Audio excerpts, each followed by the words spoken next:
buenas tardes tengan todos ustedes. Quiero presentarles en primer lugar al maestro Fausto Raúl Insunza Mascareño. Él es egresado de la Escuela Nacional de Agricultura cuando todavía era militarizada, antes de que se convirtiera en Universidad Autónoma Chapingo, donde se graduó como ingeniero agrónomo especialista en fitotecnia. Luego obtuvo el reconocimiento del Instituto Tecnológico de Estudios Superiores de Monterrey, las PAU, Universidad de Harvard, en el programa de fortalecimiento del liderazgo, y obtuvo finalmente, de manera complementaria, el grado máster en agroecología por las universidades de Córdoba y la Internacional de Andalucía en España. Un grado muy reconocido, muy destacado a nivel nacional e internacional. Como profesor investigador de la Universidad Autónoma Chapingo, ha sido pionero en la construcción del sistema de centros regionales, como nos dice el doctor Horacio Santoyo, y ha ocupado diversos cargos en la UACH, como subdirector del sistema de centros regionales, que es, digamos, la autoridad ejecutiva más importante, y el de subdirector del Centro Regional Universitario de Occidente, el CRUO, que con sede en Guadalajara, Jalisco, de los cuales es fundador. Ha sido también en 2 ocasiones director general de administración de la UACH. En el Colegio de Posgraduados de la Escuela Nacional de Agricultura en Chapingo, antes de que se separara de la naciente universidad, formó parte del proyecto de investigación en tecnología agrícola tradicional a cargo del maestro Efraín Hernández Xolocotzin, en el cual, en ese proyecto, se profundizó en el entendimiento de la dinámica productiva de múltiples regiones de México y se condujeron diferentes versiones del curso taller de tecnología agrícola tradicional en zonas indígenas de América Latina.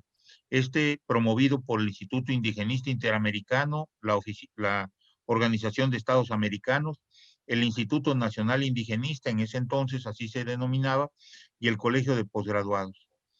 Realizó un intercambio itinerante de experiencias en producción agrícola con agricultores de Bolivia, Perú, Ecuador, Colombia y México. Me interesa destacar esta vinculación con el maestro Efraín Hernández Xolocotzin, porque el pensamiento xolocotziano es uno de los pensamientos más fructíferos que tenemos en nuestra universidad. Sin duda, el concepto de agroecosistemas y el de etnobotánica son fundamentales para entender este proceso. Y Fausto es uno de los destacados alumnos, herederos del pensamiento xolocotziano, robustecido con nuevas tareas, nuevas actividades, nuevas propuestas. En el Colegio Superior de Agricultura Tropical en Tabasco, ahora ya desaparecido, es una sede ahora del Colegio de Posgraduados, trabajó con el doctor Stephen Glisman, uno de los más destacados agroecólogos de las escuelas agroecológicas, sobre todo de América y de América Latina, en el proyecto de investigación Sistema Modular de Producción Diversificada, como responsable de la organización y el establecimiento en campo en el ejido Lázaro Cárdenas, en Tacotalpa, Tabasco, México, sobre todo en el área experimental para enseñanza e investigación en ecología. Como profesionista ha trabajado en diferentes regiones del país en tareas de promoción y evaluación productiva de maíz, destacando que en Jalisco fue responsable del área técnica de Jalisco Desarrollo y Fomento, Asociación Civil Central de la Fundación Mexicana para el Desarrollo Rural. Es autor de diversos trabajos de importancia desde los años, si no mal ubico, desde los años 70, produciendo artículos y distintas propuestas. Algunas de ellas no han sido publicadas, pero están en las memorias, en los eventos que se han realizado en nuestra universidad. También ha trabajado sobre la producción agrícola, bueno, sus trabajos sobre producción agrícola, regionalización productiva y metodología de investigación. Y así como ahora que nos brinda la conferencia inaugural magistral para nuestros cursos de este semestre, ha impartido conferencias magistrales en diversas instituciones y eventos. Recientemente estuvo en una conferencia magistral de igual forma, vinculada a diferentes universidades en Colombia. Actualmente participa en diversas tareas de investigación y vinculación desde la sede del Centro Regional de Guadalajara, donde destacan sus trabajos sobre evaluación productiva de maíz convencional y orgánico y sobre el proceso evolutivo del tiocintle y el maíz. Este es Fausto Insunza. Es un currículum bastante apretado, pero como ustedes verán, tiene una riqueza enorme. Bueno, le voy a ceder la palabra a Fausto, quien nos va a dictar la conferencia Elementos para fundamentar la transición agroecológica de México. Bienvenido, Fausto. Es tuyo el micrófono. Gracias, Ocampo. Buenas tardes. Gracias a Santoyo por la invitación y gracias en general al CIESTAM por la oportunidad de poder compartir con ustedes algunas ideas sobre este tema. Este tema de transición agroecológica es un tema con muy diversas posturas, digamos 40 años aproximadamente que tiene de evolución la agroecología. La parte específica de transición agroecológica tiene muchos enfoques dependiendo de cómo se conciba en general la agroecología. Desde alguna visión muy general, digamos que habla de una crisis civilizatoria en donde pues están incorporados todas las opciones económicas que han surgido en el mundo respecto a la agricultura. Otras más particulares que hablan de crisis del sistema capitalista y algunas más específicas que hablamos más de las crisis de los sistemas de producción agrícola.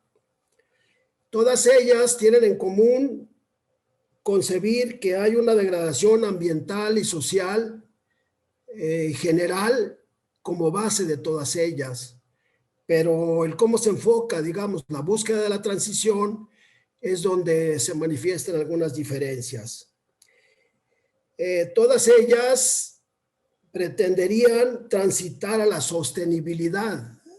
En este caso específico, yo trato de hablar de los fundamentos de la transición agroecológica de México en términos más agronómicos, en términos más, digamos, técnicos, intentando más que nada tratar de fundamentar cuáles serían las bases técnico-sociales, técnico-científicas que requeriríamos para esta transición. Para esto, entonces, parto por conceptualizar en términos generales el problema de degradación ambiental como un problema de consenso, un problema respecto a políticas públicas, respecto a visiones en general del mundo, muy unificados y muy de consenso a partir, digamos, 33 años atrás, de lo que es el informe Brundtland, de tal manera que más o menos a partir de 1987, pues surgen una serie de iniciativas que básicamente son de consenso, pero en términos generales de no muy alto impacto. Por ejemplo, la ONU considera que los resultados ambientales que ha tenido inciden principalmente en la búsqueda de una solución global al problema del cambio climático, protección del medio ambiente, abastecimiento de agua potable, prohibición de productos químicos tóxicos en relación con el campo que yo estoy tratando de analizar. Y por la actualidad del punto, destaco en salud, dicen ellos, que han trabajado en un freno a la propagación de epidemias y la protección de la salud de los consumidores. De tal manera, entonces, que siendo un tema de consenso, es impactante la diferencia o la contradicción que hay en la concreción en sí de tantas y tantas ideas que durante estos 30, 40 años se vienen generando en relación con la degradación ambiental.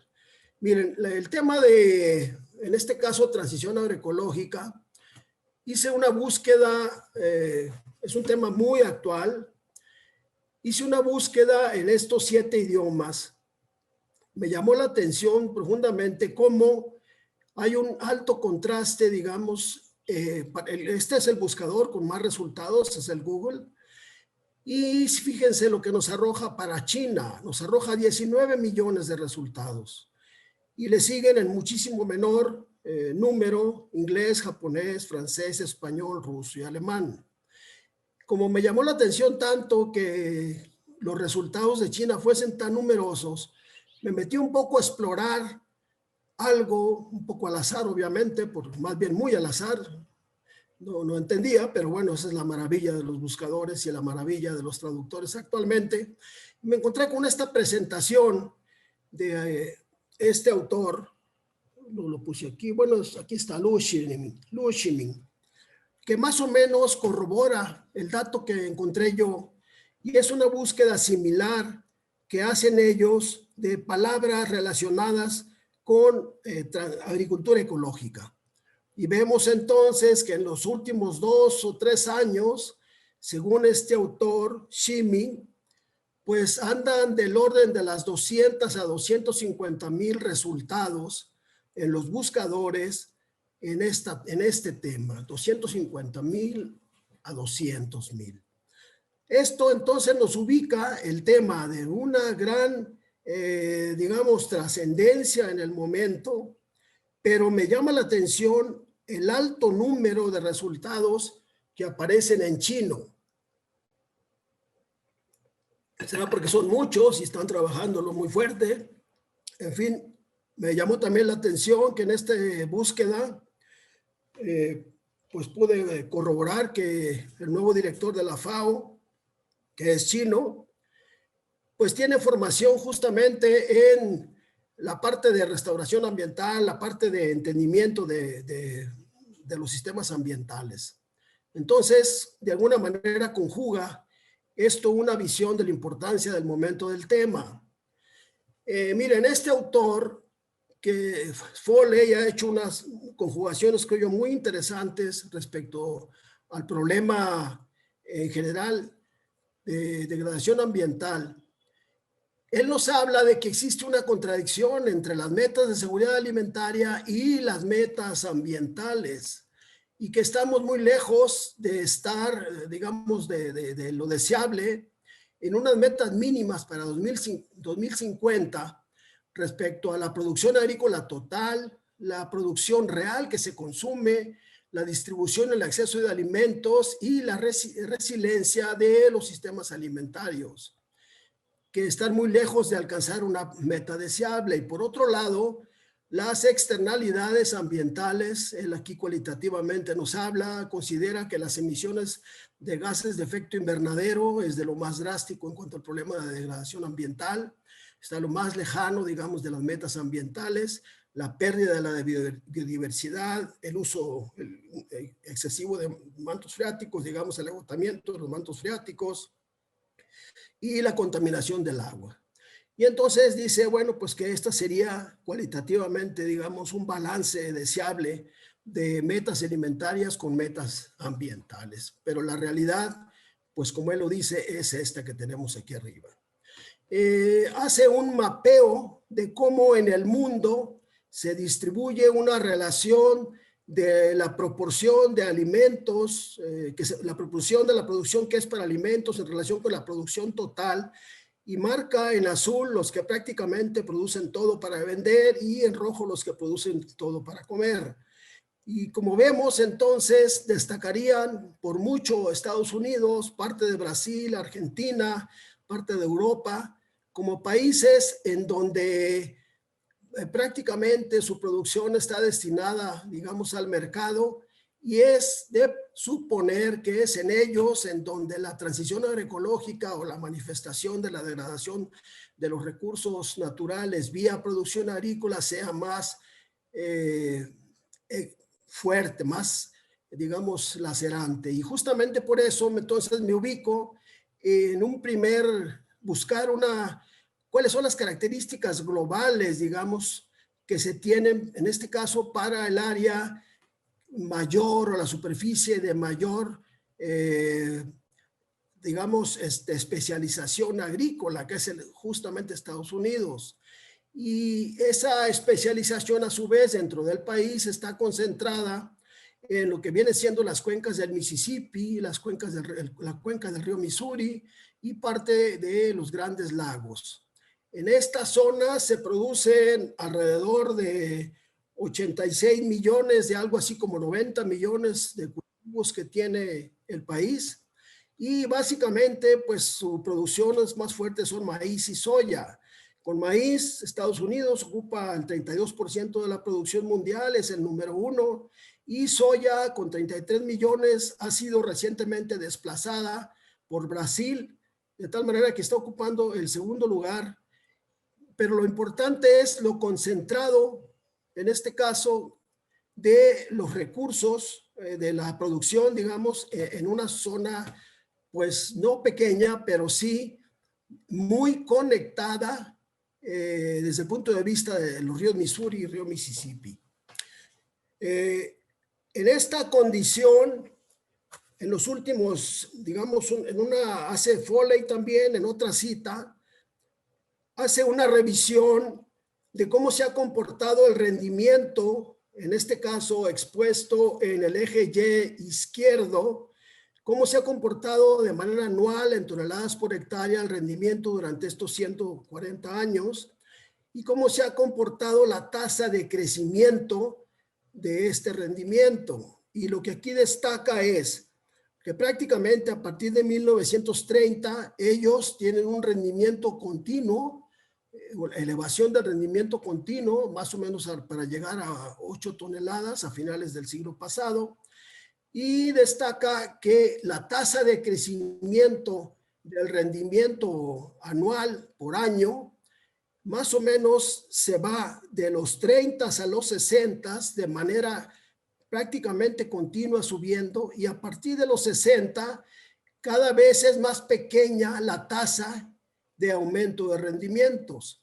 El escaloncito que van subiendo es cada vez más pequeño.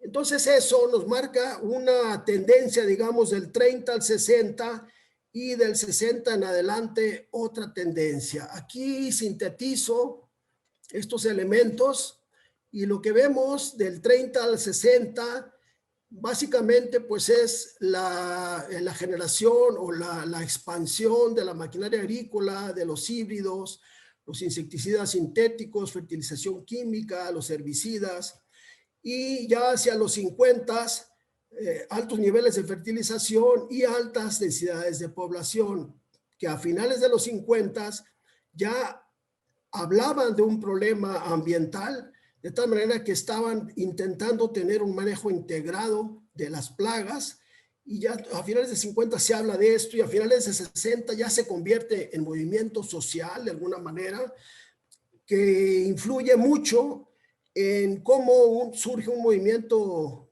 contra esta superintensificación de los recursos y sobre todo de las consecuencias que la población están ocasionando.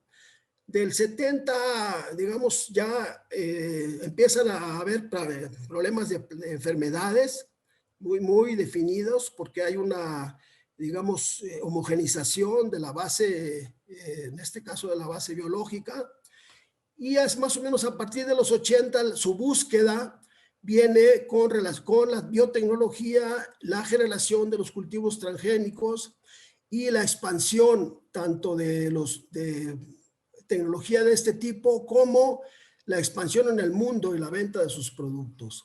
Cierro diciendo cómo México es uno de los principales consumidores, es el principal desde hace aproximadamente una década, 5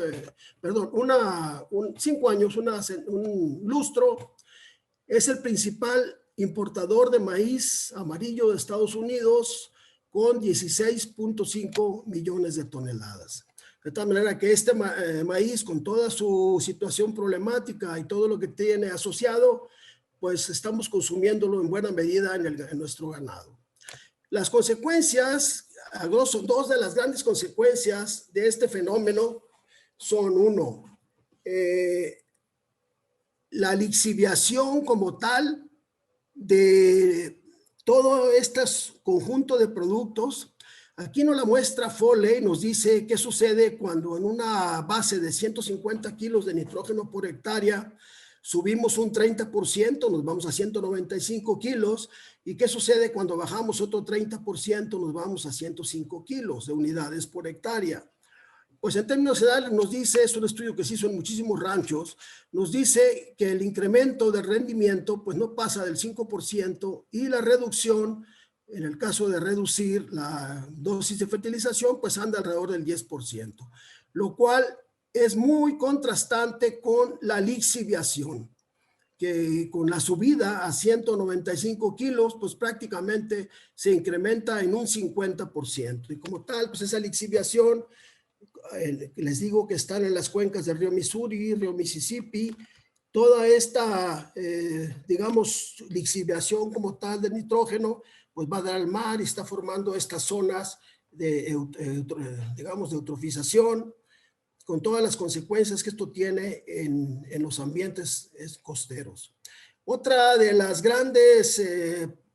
grandes problemas, digamos, en los que ha derivado la intensificación es el uso del glifosato, como entre muchos otros.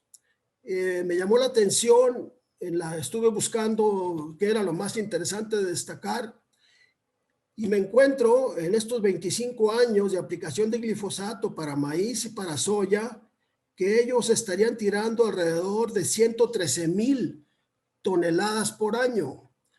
No hay ningún ingrediente activo que se le acerque en estos volúmenes al glifosato, aun cuando los insecticidas son extremadamente altos, las aplicaciones son muy altas, pero nunca en los volúmenes que se está tirando en este caso, glifosato.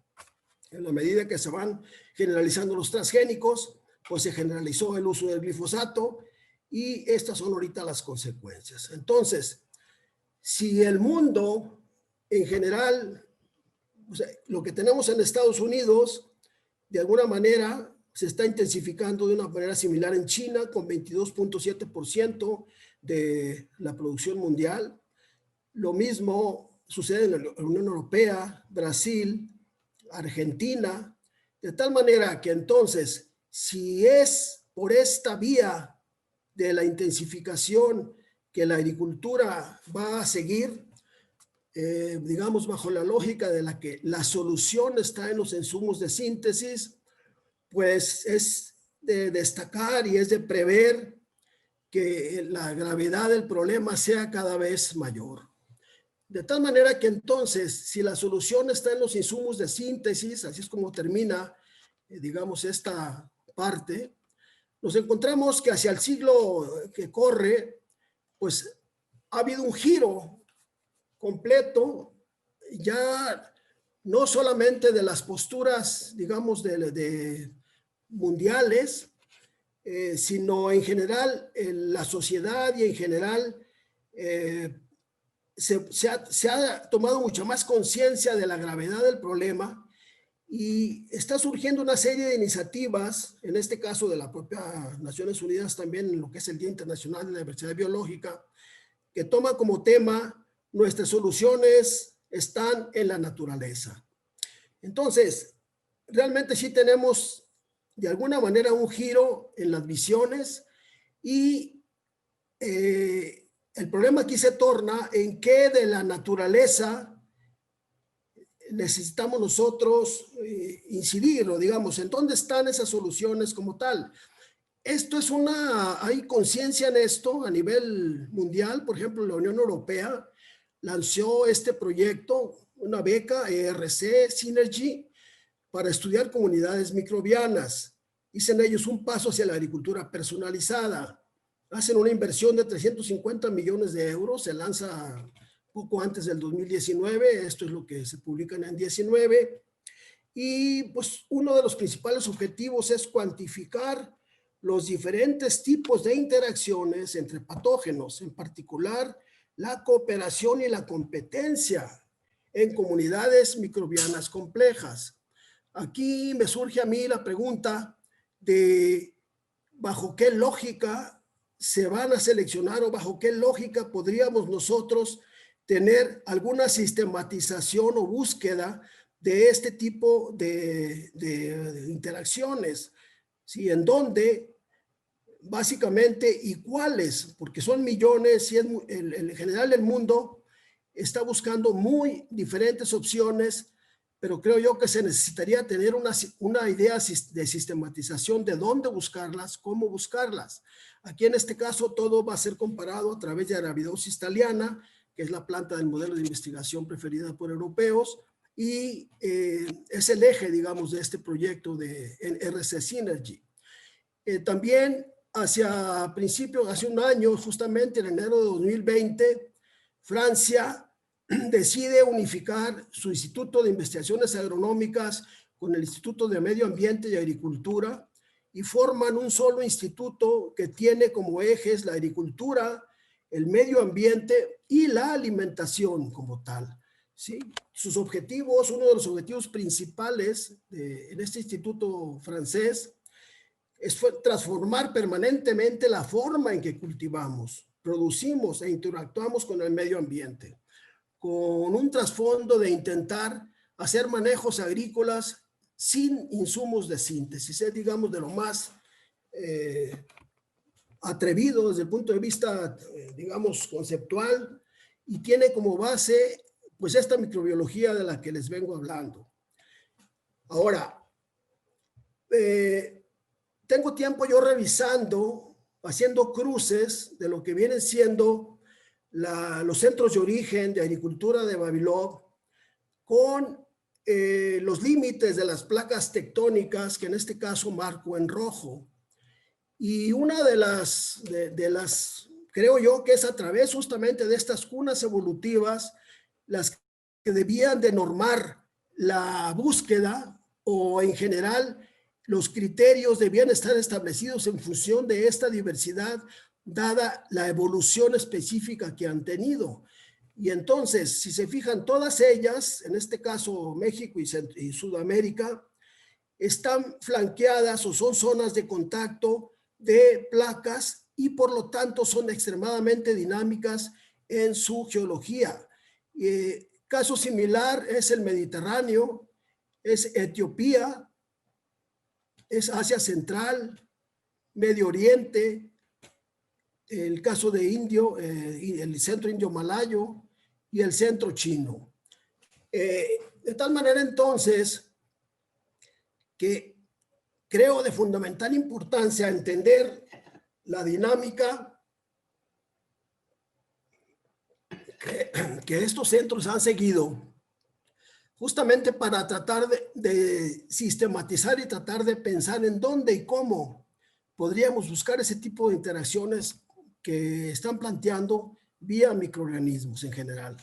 Miren, para el caso de mexicano, la dinámica en sí originaria la está dando, digamos, el contacto, decimos, de estas dos placas. Aquí estoy ejemplificando, mapeé los sismos prácticamente todos del siglo pasado.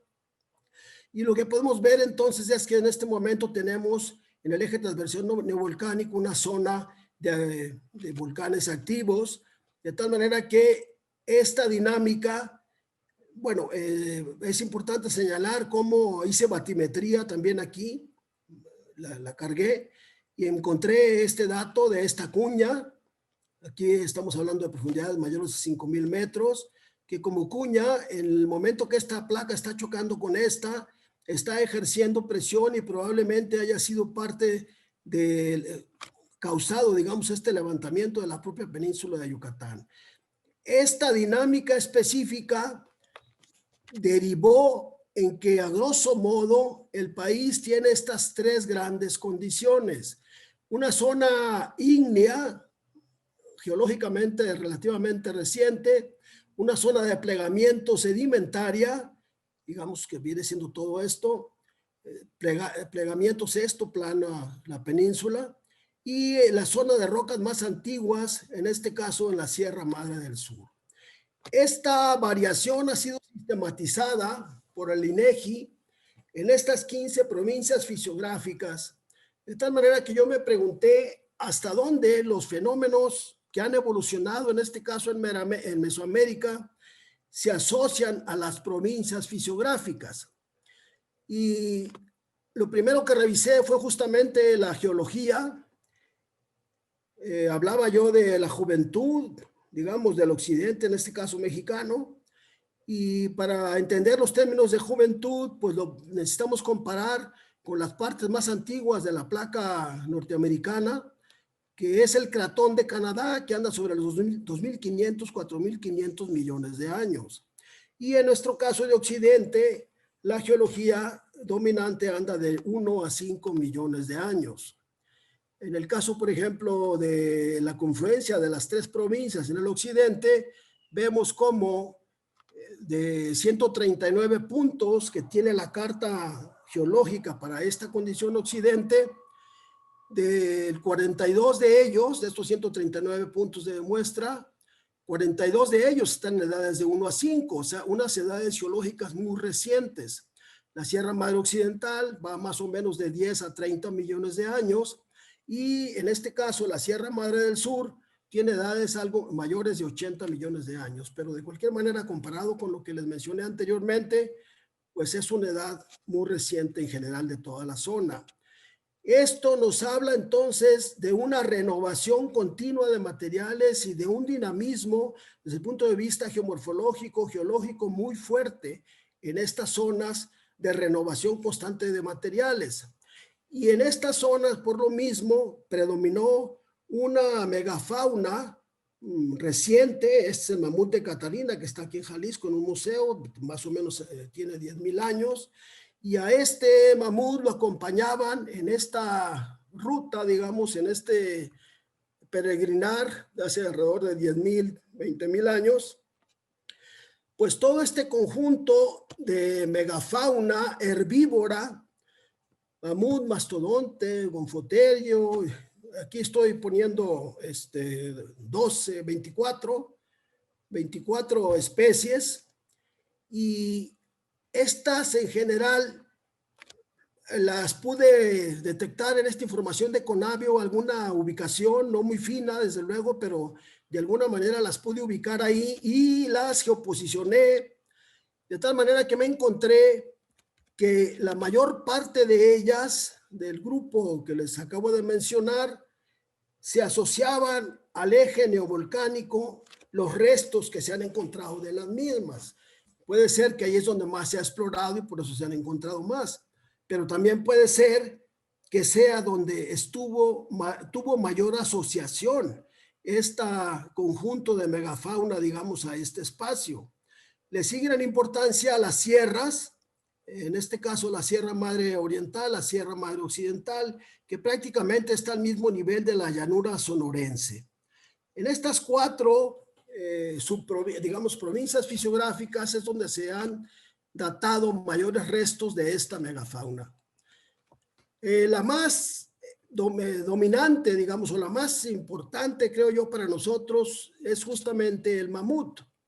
Esto les decía, está aquí en Jalisco, en un museo, y esto pues lo tenemos ahí en Chapingo, a un lado, en Tocuila.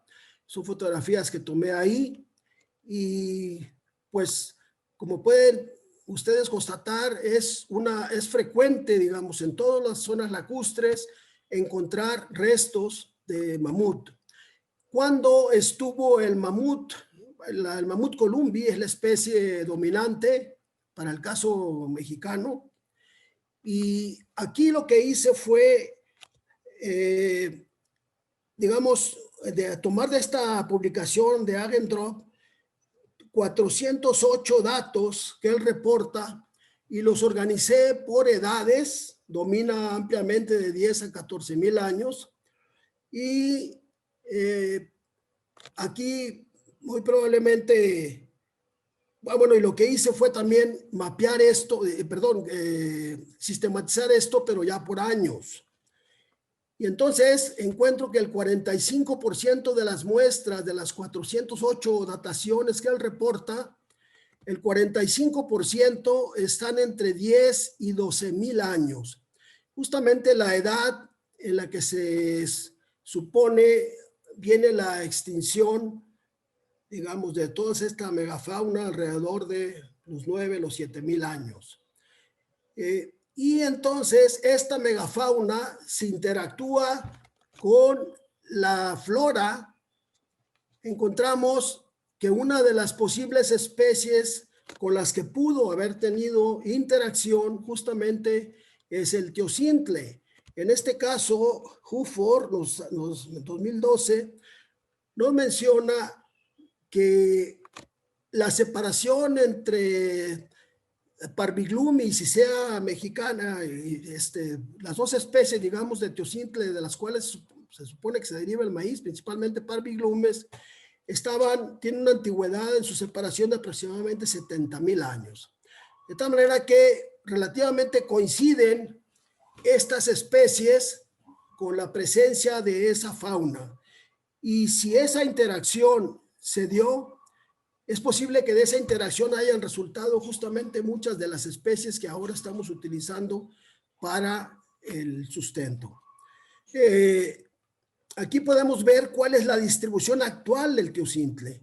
Y también la distribución actual la vemos asociada al eje neovolcánico.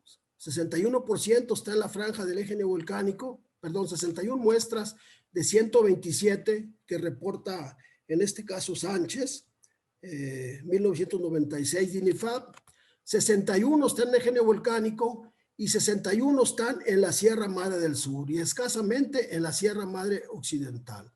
De tal manera entonces que hay una coincidencia de los espacios en donde se supone que había la mayor cantidad de megafauna con los espacios en donde ahora está el teocintle.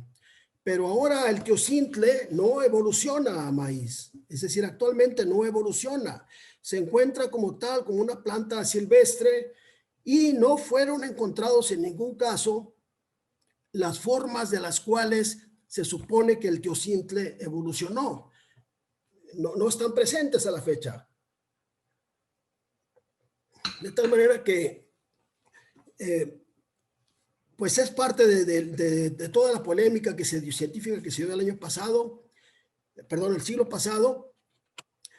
Sin embargo, a nosotros nos tocó tuvimos la suerte de ver una invasión de teocintle en parcelas cultivadas de maíz. En este caso es un híbrido de Singenta de la Ciénega, en Poncitlán, un pueblo cerca de Poncitlán. Y la gran sorpresa que nos encontramos es que cuando el teocintle invade las parcelas comerciales de maíz, se despliega lo que parece ser todas las formas evolutivas que el teocintle pasó para hacer maíz. Entonces, si bien el teocintle ya no evoluciona, cuando se cruza al momento con el maíz, produce todo el abanico de variantes que nos están hablando, digamos. Bueno, esto es lo que encontramos. Hicimos una descripción, digamos, en este caso de plantas, de los frutos, como tal, vienen a ser estos. Si se fija, no es estrictamente el grano de teocintle, es un poco más grueso, ya habla mucho de ese cruzamiento que tiene con maíz. Y de tal manera, entonces, que creo yo que este maíz como tal es más bien producto de la interacción que tuvo con la fauna, con la megafauna, y que es justamente a la entrada del hombre, que más o menos anda por alrededor de los 11, 12,000, 13,000 años, realmente muchas de estas formas deben haber estado evolucionando en condiciones que a la fecha ya no existen, pero que justamente debe haber sido la separación del maíz del teocintle lo que permitió que en un momento dado de ahí se viniera toda una secuencia evolutiva como tal de las razas. No creo yo que, o sea, aparentemente, manejo intensivo, esta intensividad que la fauna le da al teocintle pudo haber derivado en estas formas, en estas variantes, y es eso lo que en un momento dado el hombre cosecha de la naturaleza lo que le estaba proveyendo. Supongo que el tiempo cada vez irá aclarando más esto, pero creo que el tiempo es decir, no creo que el hombre como tal haya partido del teocintle para hacer al maíz, sino que haya, por la forma como esto se expresa, tomado de la naturaleza lo que se estaba formando y a su vez probablemente deformando año con año, año con año. Esa es una idea y se las transmito. Escribí algo de eso en un momento dado y se las transmito como tal. Miren, en la antigüedad del maíz en México, tomado de lo que viene siendo una base de datos que elabora el Laboratorio de Arqueología de la Universidad de British Columbia en Canadá, nos destaca que de 89 muestras que ellos reportan para el caso de México, la mayor parte tienen edades menores a 3,000 años, pero hay, en este caso, la mayor antigüedad que se detecta para el caso mexicano está en Guerrero, es una muestra con más de 7,000 años, tiene 8,750 años, se encuentra en Huitzuco de los Figueroa, Guerrero. De ahí para abajo, todas tienen menor edad que esta. Si nosotros graficamos cada una de las edades, nos encontramos pues que domina edades de alrededor de 1,000 años. ¿Qué pasa si esto lo vemos a nivel de toda América con los mismos datos de la Universidad de Canadá? Bueno, decíamos que México tiene 89, a nivel de toda América hay 570 muestras reportadas y aún así la muestra mexicana es la que tiene la mayor edad, pero hay muestras en Panamá, en este caso 8, y una en Ecuador, prácticamente rondando arriba de los 7,000 años.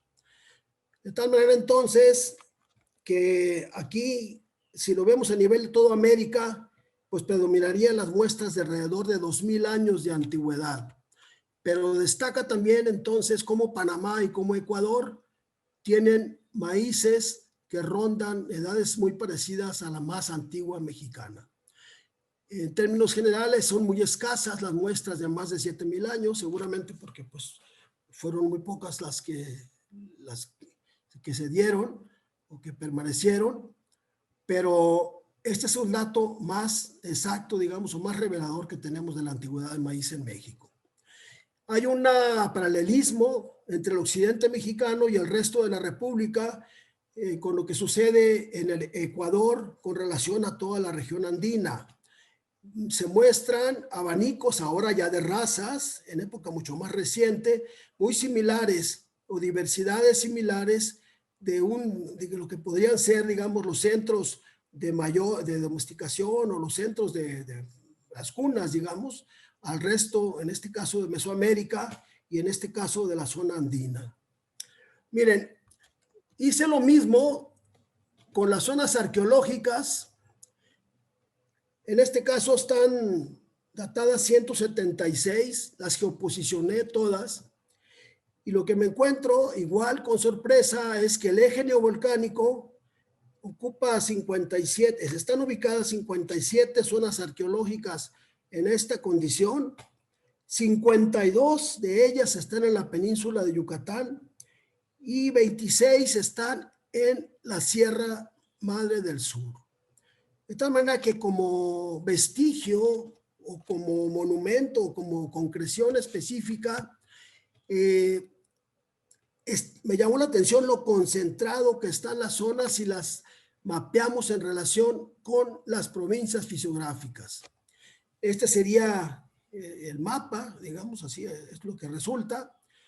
Entonces, de esta forma, entonces, el eje neovolcánico, la península de Yucatán y la Sierra Madre del Sur agrupan el 77% de las zonas arqueológicas y las edades, miren, esto es muy importante, las edades de las zonas pues rondan los 2 a 3,000 años, en el caso del 71%, ¿sí? De tal manera que no estamos hablando de una gran antigüedad en sí como tal de lo que vienen siendo las zonas arqueológicas. Esto, ¿cómo se resume?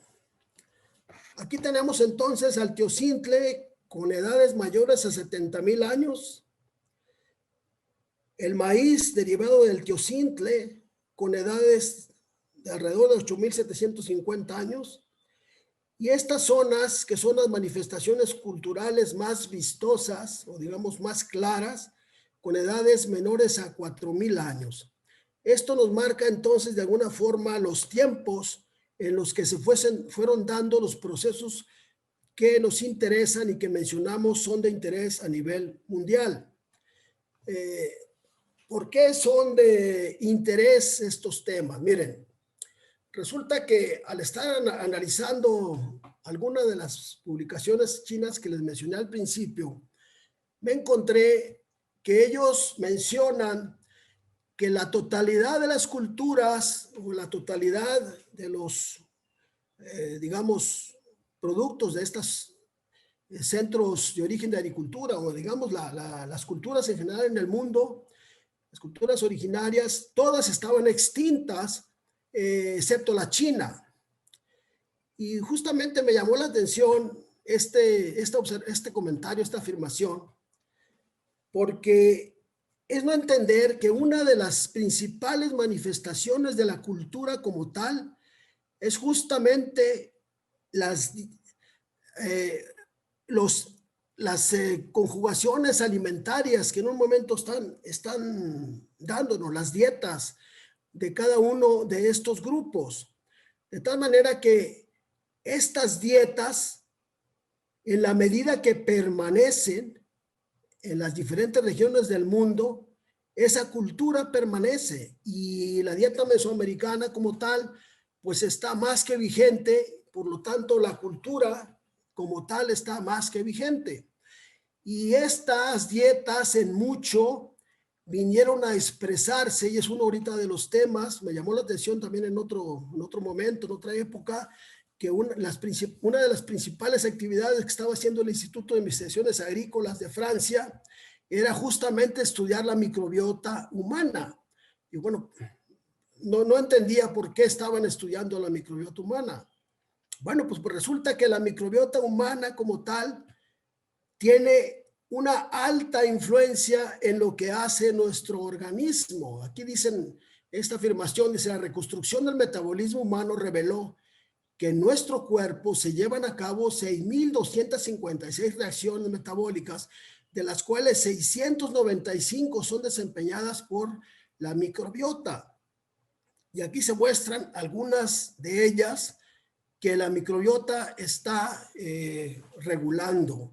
De tal manera que entonces esto explica por qué la importancia de la investigación como tal, agrícola, en el momento que se ve la manifestación agrícola como los alimentos que está consumiendo la humanidad. Y este enfoque ahorita está de momento, es sumamente importante, sumamente destacado. De tal manera entonces que el catálogo de la microbiota humana no tiene una gran cantidad digamos, de filas, de grupos. Sin embargo, los que tiene, algunos de ellos están en muy alta proporción. Firmicutes, en este caso, por ejemplo, actinobacterias, bacteroidetes. Y en la medida que las proporciones de estos fila van cambiando en las diferentes,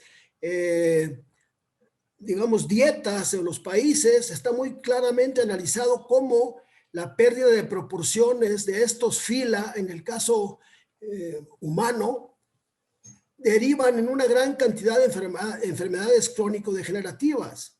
De tal manera entonces que a partir de este enfoque yo me pregunto, ¿qué pasa en el suelo? Es muy claro poder ver esta manifestación en el cuerpo, pero ¿cómo vemos esto en el suelo? ¿Sí? Y para esto entonces, ¿qué es?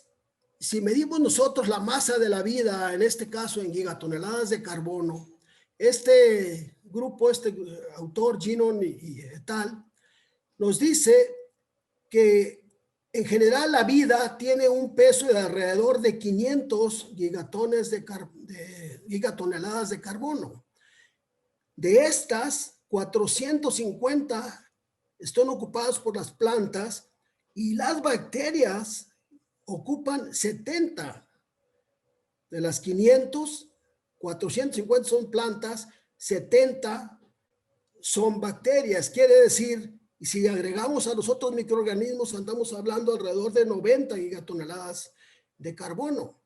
Entonces, esto quiere decir 80, más o menos. Pues el caso es que es una amplia proporción la que están los microorganismos representando en la vida y la multitud de interacciones que deben estar estableciendo. Pero al analizar el cuerpo, vemos que hay una concentración, en este caso de algunas de las bacterias, en grupos. Yo me preguntaba hasta dónde eso sucede en el suelo, pues resulta que sí. También con sorpresa me encuentro este trabajo que no es muy antiguo, es de 2018. Es un trabajo de un español, me llamó muchísimo la atención.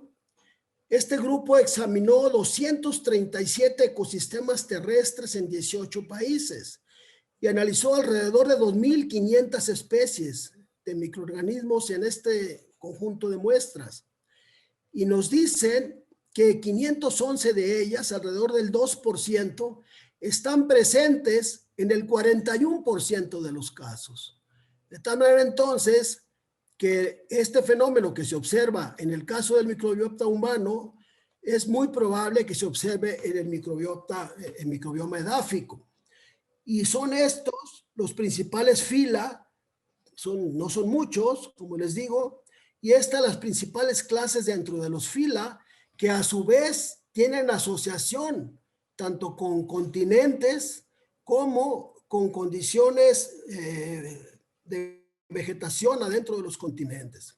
Entonces, de aquí creo yo, la idea que planteo, digamos, como propuesta general, es que lo que se tiene que buscar es justamente este ciclo, digamos, este ciclo virtual, digamos, en donde una diversidad biológica específica conduce a reciclajes de materia y energía que a su vez conducen a un control biológico natural y balance entre especies, pero esto es general, digamos, todo el mundo lo repite, pero lo que no creo yo que no está del todo claro es que estos ensamblajes que se han de buscar deberían ser entre organismos coevolutivos, ¿sí? Para evitar precisamente el gran tipo de problemas que se está presentando cuando se introducen especies, sobre todo en el control biológico,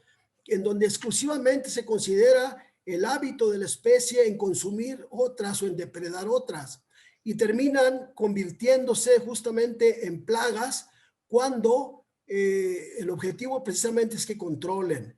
Y creo que la base de este error está en no trabajar con organismos coevolutivos. Y si esto se da, pues estas comunidades deberían permanecer en las proximidades del punto de equilibrio, con una estabilidad temporal, que a su vez permita una resiliencia general del sistema, que es la capacidad para mantener funciones y procesos clave ante tensiones o presiones. De tal manera que de aquí o se adapta o se extingue, digamos.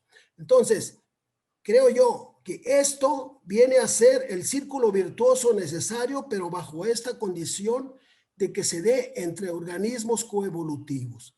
Y termino con el último ensamblaje, que creo yo, desafortunadamente para nosotros, se dio a la perfección, y que es justamente esta pandemia en curso que ahora todos estamos sufriendo y ante la cual todos estamos expuestos y de alguna manera temerosos. Creo yo que este debate que se ha dado en estos 30, 40 años de pérdida de biodiversidad, de emisiones de gases de efecto invernadero, sobre explotación de mantos freáticos, contaminación del agua, degradación del suelo, deterioro de los servicios ecosistémicos, fragmentación del hábitat, eutrofización y revolución verde, que de alguna forma tuvieron en común la característica de ser un debate, tuvieron un giro en la pandemia en curso, están teniendo un giro, ¿sí?, de 180 grados hacia pasar de debates a certezas. En 2020 lo que tuvimos y estamos teniendo en 2021 es una gran certeza de las consecuencias de una pandemia que nos está afectando a todos, que al momento lleva 19 millones de casos con 2 millones de muertes. Pero la pregunta central desde el punto de vista del tema es hasta dónde esto es producto de una zoonosis que a su vez esté asociado al aumento de la proximidad del consumo de la fauna silvestre, incremento de las densidades de población, en este caso la asiática,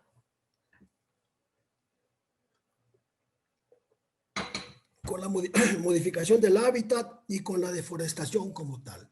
De tal manera entonces que un problema que fue de alguna manera técnico se transformó en un problema de alimentación, de sustento, de salud, y en este momento se transformó en un problema de grave salud, que si tiene en común, si digamos, si su común denominador es la degradación ambiental, creo yo que este giro, o que supongo este giro que va a dar el debate, tenga consecuencias muy fuertes en el transcurso de los años venideros, producto de esta certeza que ahora se nos presenta.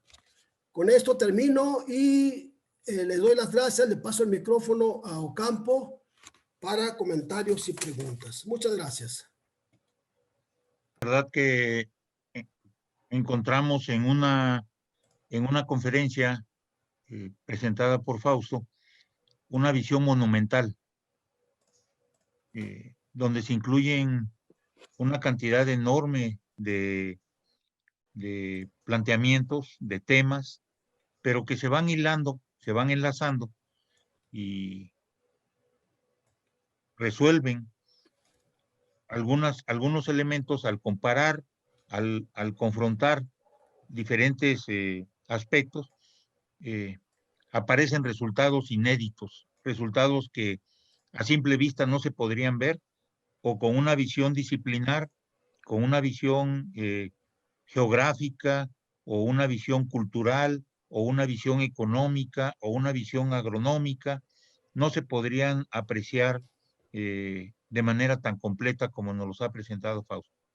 El proceso de integración de estos temas nos, nos, nos orienta a que es posible desarrollar no solamente una visión, una visión de un nuevo conocimiento, sino lo que estamos enfrentando aquí, o lo que estamos advirtiendo, es la apuesta hacia la presentación, a la fundamentación de una nueva visión de cómo entender nuestro mundo, cómo entender nuestro proceso. Y esta es la parte altamente significativa de la dimensión monumental con la que Fausto aborda el tema.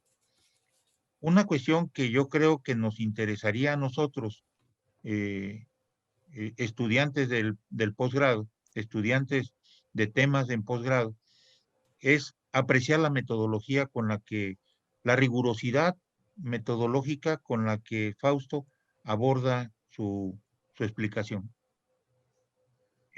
Dicho lo anterior, quisiera abrir el espacio para que tengamos intervenciones.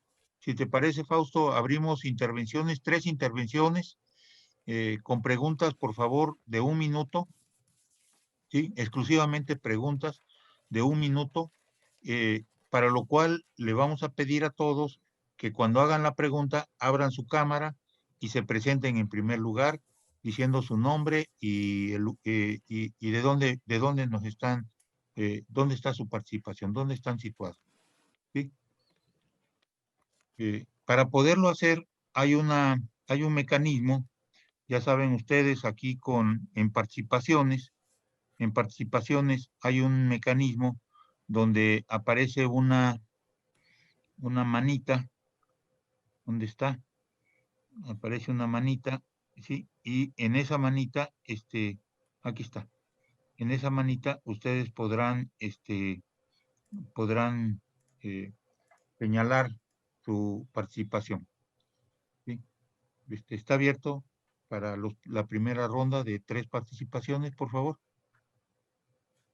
Tania, Casaya.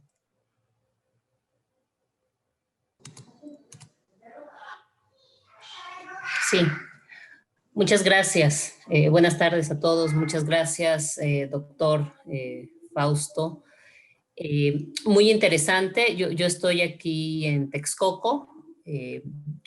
Recién me incorporo al programa de posgrado en doctorado. Muy interesante la explicación y cómo enhebra justamente diversos fenómenos evolutivos de plantas, de animales, del mismo geológicas. Mi pregunta es, ¿ha incorporado en este análisis procesos evolutivos más relacionados a fenómenos sociales, es decir, a la parte más demográfica o incluso de esta parte, esta carga histórica, ¿no? También de la movilidad del mismo ser humano, aunque estamos en los últimos miles de años de esa historia que nos mostraba, o sea, de 70,000 a 8,000, que es cuando se da esta evolución del maíz, por ejemplo. Estamos en la historia más reciente, pero que sin duda en la lámina en donde nos muestra el caso de Estados Unidos, en muy corto tiempo estamos generando cambios evolutivos de índole más antropomórfica, ¿no? Más de la intervención humana. Gracias, Tania. Tiene la palabra para su pregunta el maestro Edmundo Arturo Pérez Godínez. Él es nuestro subdirector de investigación en el Departamento de Agroecología. Adelante, Mundo, por favor. Bien, no, pues felicidades primero que nada, Fausto. Me parece que una visión de largo alcance nos ubica claramente en que la transición agroecológica tiene que ver mucho en entender que no solamente se da competencia, sino hay de alguna otra manera también, ¿no? Una convivencia, una interrelación, ¿no? No solamente todo es competencia. Y la parte fundamental creo yo que la centras al final en la fertilidad del suelo, en las múltiples interacciones que se dan entre los seres vivos y lo que ocurre incluso a nivel del humano, ¿no? De todo lo que el proceso de nutrición. Y lo que yo que te quiero preguntar en gran medida, que creo que es parte de lo que en tu exposición creo que le faltaría un poco más de profundidad, sería precisamente en la parte arqueológica, en la parte histórica, ¿no? Porque yo recientemente precisamente, y te recomendaría un libro que se llama El Jardín de la Selva Maya. Este fue editado, fue publicado en 2015 por Ronald Knight y por Annabel Ford, y donde aquí nos habla precisamente de 8,000 años de cultivo sustentable de los bosques tropicales, donde hacen precisamente un análisis muy interesante de unos 13,000 años, cuando empieza precisamente toda la distribución y la conquista de todo el continente americano, y donde ellos precisamente recuperan en gran medida la otra visión, ¿no? La otra visión precisamente sobre la actividad y el conocimiento maya y su relación importante de lo que representaba precisamente la milpa, ¿no? La milpa en toda su complejidad, en términos de, vamos a decir, del trabajo que ellos hacían con esto. Entonces mi pregunta sería si conoces ese trabajo, porque yo creo que este trabajo fundamentaría esa visión de largo plazo que nos acabas de presentar. Y te felicito nuevamente, me pareció algo que vale la pena entender una complejidad en los términos que lo estás haciendo. Muchas gracias. Es todo. ¿Alguien más, compañero? Bueno, si no hay alguien más, Fausto, por favor. Sí. Buena parte de los antecedentes de esta búsqueda surgen, como decía Ocampo, aproximadamente por los 75, 80, en relación con la pregunta de Tania. Y la búsqueda en ese momento, en el proyecto de tecnología agrícola tradicional que generó y diseñó y mantuvo durante alrededor de 6 años el maestro Fernández Cholocotzi, precisamente fue tratar de entender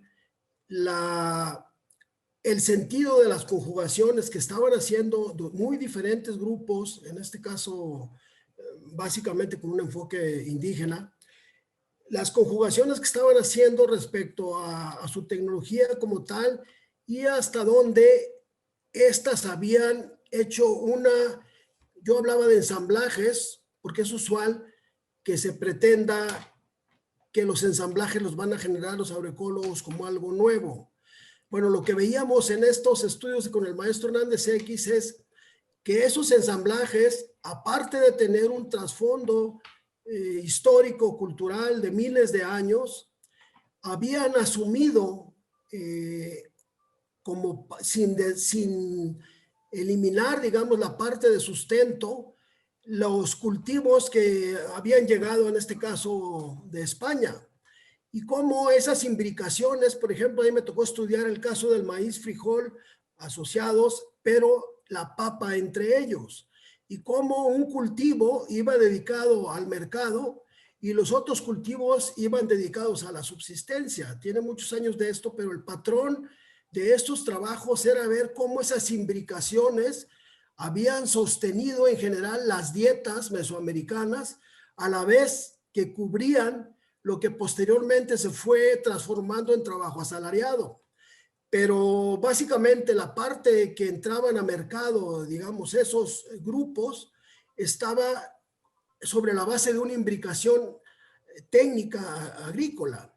Y era precisamente entender por qué tenían esas implicaciones, cuántos de los grupos que se estudiaban la tenían y en qué medida se mantenía, digamos, una base cultural que incluía, por ejemplo, en el caso de Yucatán también se trabajó muchos años ahí y ahí se estudiaron precisamente todo el conjunto de sistemas asociados como tal en la milpa, pero el huerto familiar, la casa y en general las otras actividades. De tal manera que en estos trabajos que se hicieron en aquellos años, pues la base era esencialmente sobre un concepto más bien de etnobotánica, pero básicamente era la idea de entender cómo esos grupos mantuvieron esas imbricaciones y a su vez tomaron las innovaciones sin desechar lo que ya tenían.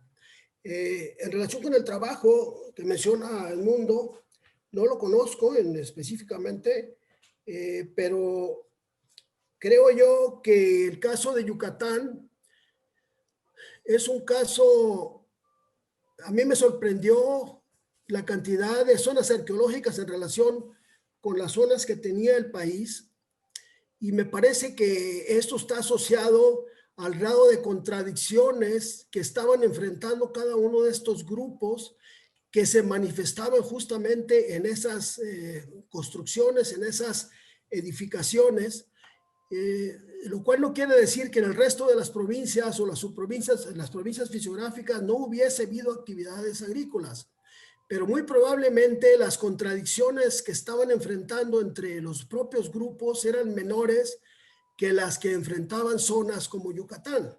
Creo que en parte esto explica, por un lado, la distribución de alguna manera circular en la península asociada, digamos, a los mantos, a la profundidad del manto, y por otro lado, el grado de contradicción en una condición tan extrema como es la península de Yucatán. Yo creo, esto me tocó conocerlo muy a detalle en estos años que le digo que el maestro trabajó en la milpa ahí, y en localidades como Yazcabá o algunas otras, se hicieron trabajos muy a detalle de compañeros, algunos que desafortunadamente han fallecido, como es el caso de Luis Arias Reyes.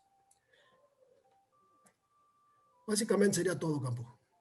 Sí, quiero antes de darle la palabra a Julio Vaca, compañero maestro de centros regionales y miembro de la planta de profesores del CIESTAN del posgrado del CIESTAN durante mucho tiempo, quiero comentarles que el maestro Juan Pulido nos saluda, Fausto, deseándote muchas felicidades. Gracias.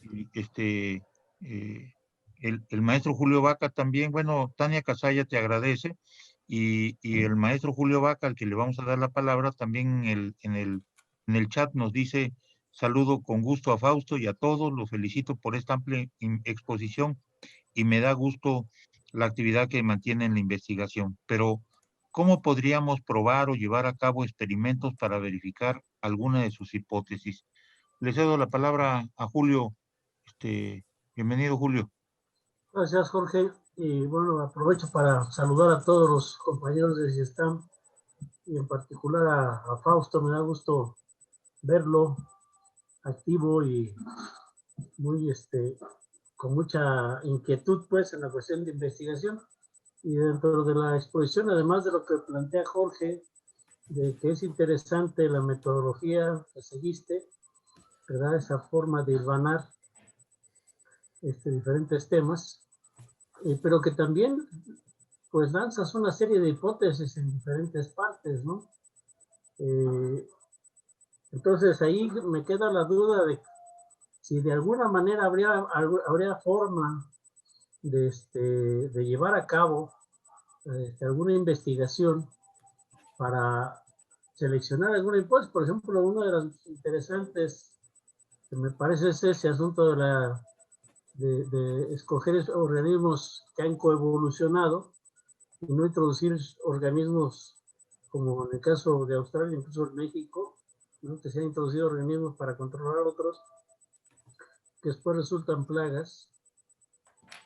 Entonces, ¿cómo escoger ese tipo de cosas? Por ejemplo, está un caso muy típico de la vainilla, ¿no? Con las colmenas meniponas, que han coevolucionado y al usarse pesticidas para controlar la mosca de la fruta, han acabado con la abeja melipona y eso ha dado al traste con la vainilla en México, ¿no? Entonces, ejemplos como estos, puesto que tu tema es, o que expusiste cómo reforzar o cómo sentar bases para esta transición agroecológica, no sé qué tema te puede interesar. Por ejemplo, esto del teocincle que mostraste, que es otra hipótesis que lanzas, ¿no? De que más que el hombre haya experimentado el mejoramiento del teocincle, ha ido seleccionando los diferentes tipos de manifestaciones que tienen, como eso que muestras, que es muy interesante en esa parcela, ¿no? De todo lo del teocincle. Entonces, eso es pues una hipótesis que tú lanzas y que sería interesante ver de qué manera pudiera corroborarse, o esta cuestión de la coevolución, entre otras hipótesis que dejaste por ahí anotadas, ¿no?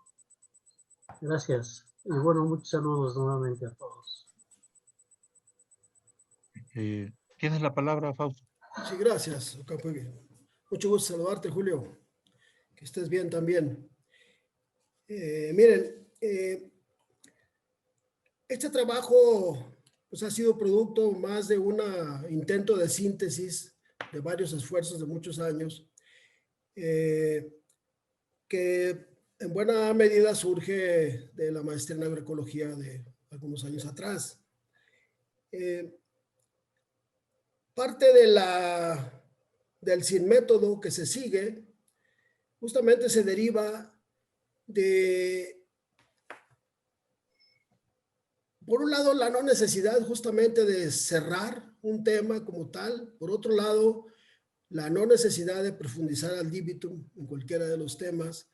Y la libertad que de alguna manera nos da Chapingo justamente de poder hacer conjugaciones que en un momento dado no tienen una aplicación aparentemente inmediata, pero que de momento lo que me parece central en el momento que está viviendo la agronomía, en el momento que está viviendo la transformación universitaria, es justamente engancharse y conocer las dinámicas de, en este caso, transición agroecológica que se están dando en el mundo, que son muy ricas y diversas, y ya empieza a haber resultados muy concretos y muy claros. Por ejemplo, ya no metí para no hacer más grande el trabajo, pero hay un trabajo de la Universidad de Guelph en donde se estudia a detalle 20 bacterias adentro de diferentes niveles, dicen ellos, etnográficos, pero no son otra cosa más que los procesos evolutivos de teocintle, o sea, las estudian en teocintle, las estudian en las razas como tal, y las estudian en los híbridos.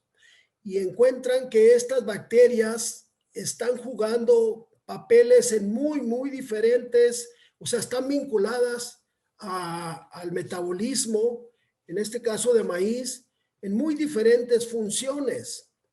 Creo yo que la recopilación y el poder acceder de manera, sobre todo ahora que se tienen estudiantes en los centros regionales, el poder poner esa información más que especializarse en profundizar un tema, en poder acceder, poder poner accesibles información a los estudiantes, incorporarla como materia como contenido de las propias materias, creo que es mucho más importante que la profundización específica, digamos, en temas.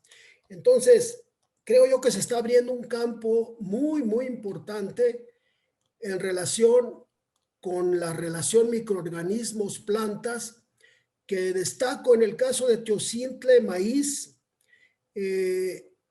pues como la más vistosa, la más conspicua, la que pues ahora es la especie que ocupa la mayor superficie en el mundo. Entonces, es por ejemplo en ese trabajo de raizada que les digo de las bacterias adentro de los endófitos, adentro del maíz, abre toda una gama de posibilidades que justamente es lo que se está explorando. Les decía el caso de Francia, el caso de la Unión Europea, de este proyecto inmenso que lanzan para estudiar ese tipo de relaciones. Pues creo yo que deberían de tener un referente similar o asociado a cunas evolutivas. Entonces, por eso más bien creo yo que pues la enseñanza de Hernández X justamente fue la dispersión y estamos haciendo caso de ello. Es el campo. Muy bien. Antes de dar la última de los comentarios y preguntas, quiero presentar dos mensajes de Efraín Insunza. Yo me imagino que ha de ser pariente tuyo, Fausto, porque pues, los Insunza no son muchos, ¿no? Y aquí viene hasta al cuadrado, ¿no? Saludos, Efraín. Sí. Y también de Enrique Quevedo García, que se comunica con nosotros desde Colombia. Da las buenas tardes y seguramente con el gran gusto de saludarnos y de saludarlos a los compañeros colombianos. Y aprovecho para decir que me comunican que en el Face están no solamente algunos otros compañeros colombianos de las universidades con las cuales has entablado una comunicación ya, Fausto, Caldas, Antioquia, la Universidad Nacional, sino también de la región de Tlapacoyan, Veracruz, grupos de trabajo que participan allá con el Instituto Tecnológico Úrsulo Galván, ahora en la sede de Tlapacoyan, y de las universidades del bienestar, de estas universidades Benito Juárez, hay algunos profesores enlazados, esperando que podamos poner a su disposición esta conferencia para que la para que la transmitan y la discutan en los grupos académicos en los cuales participan en los cursos de agroforestería. Finalmente, ya llegaron más. Voy a leer tres comentarios con los cuales quisiera que cerráramos. El de Virginia González, una compañera que no puede acceder al trabajo, aquí con su micrófono y su cámara, pero dice que agradecería que Fausto ejemplificara algunas especies que han coevolucionado y que forman parte de la dieta mesoamericana. Ya has mencionado algunos de ellos, con la papa, el maíz, pues, ¿no? Y el mismo teocintle.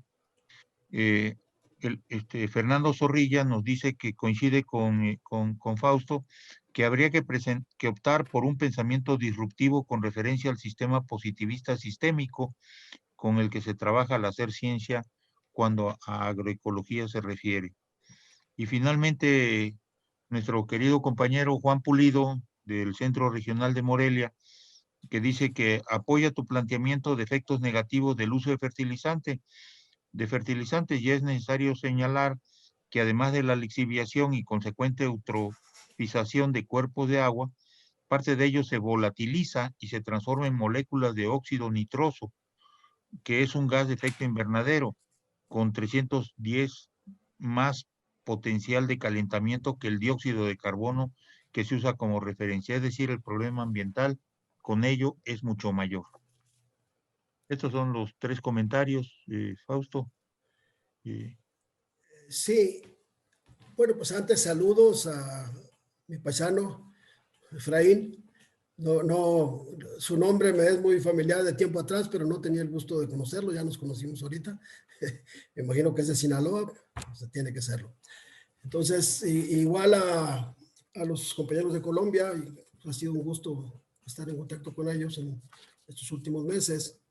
Miren, en relación, justamente la pregunta que hace la compañera con relación a especies que se supone que evolucionan.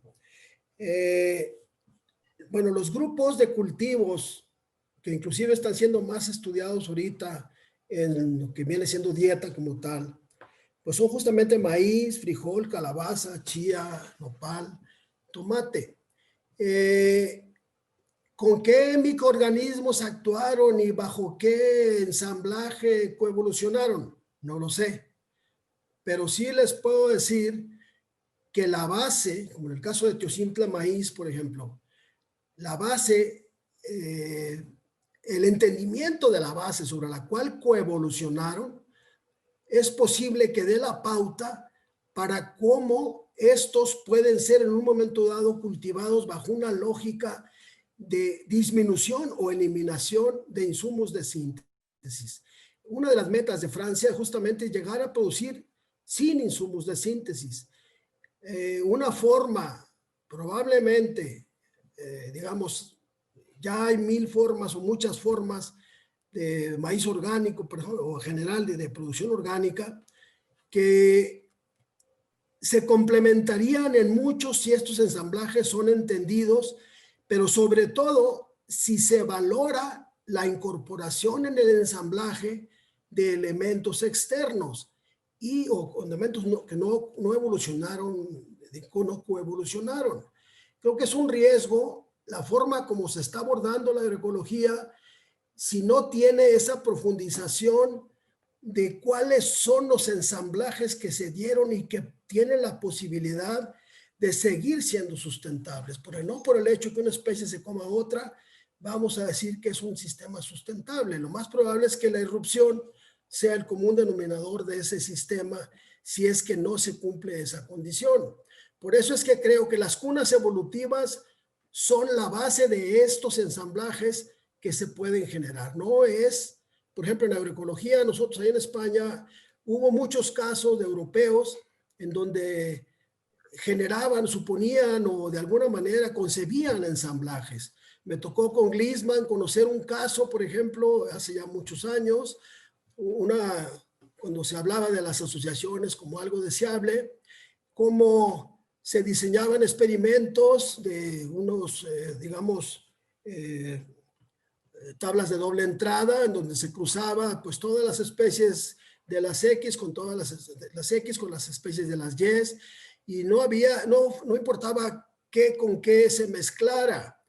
Entonces, creo que esta lógica pierde, no tiene base, digamos, bajo ningún tipo de cómo coevolucionaron las cosas. Y más que ser algo que vamos a generar, pensar y diseñar como algo 100% nuevo, tiene que ser algo que necesariamente tenemos que entender de las cunas evolutivas.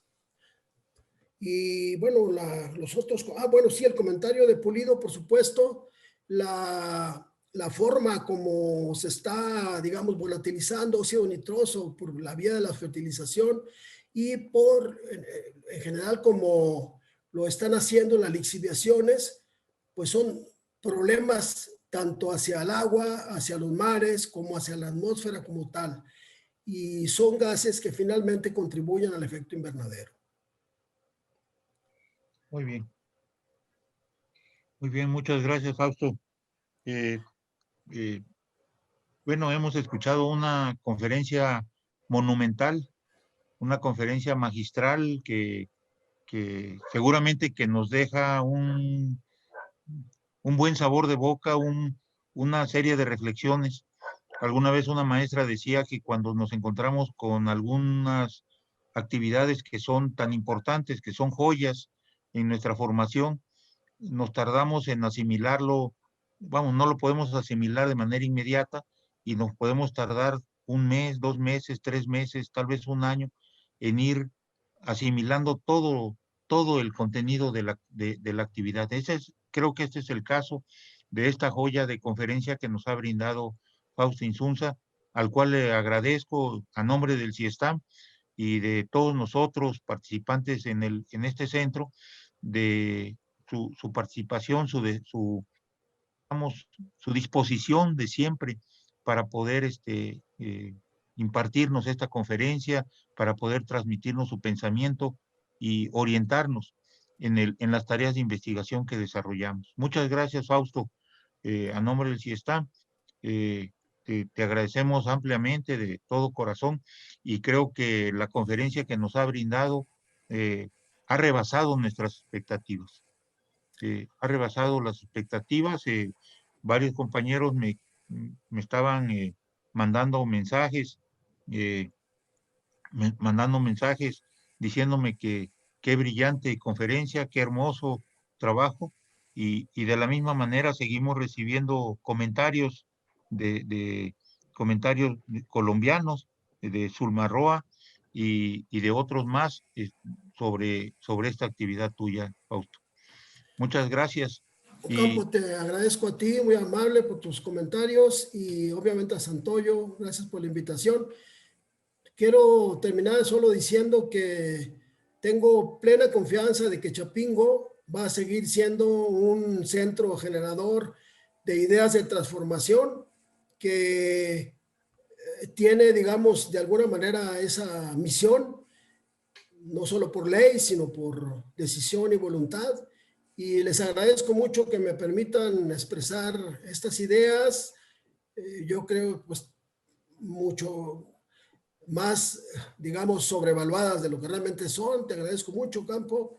Y tengo fe que Chapingo, tengo confianza en que Chapingo siga manteniendo esa posición de independencia y esa posición de posturas, digamos, de búsqueda de cambio. Muchas gracias, Ocampo. Gracias, Antonio. Con profesores como tú, sin duda, Fausto. Quiero agradecer la presencia de nuestras autoridades en esta conferencia, de nuestro director saliente, el doctor Reyes Altamirano, del director entrante, ayer tomó posesión, lo estamos estrenando, el doctor Jorge Aguilar Ávila, por supuesto, de nuestro coordinador de posgrado, el doctor Horacio Santoyo, y nuestro coordinador del Instituto de Políticas Públicas, nuestro Instituto de Investigación, el doctor Juan Antonio Leos.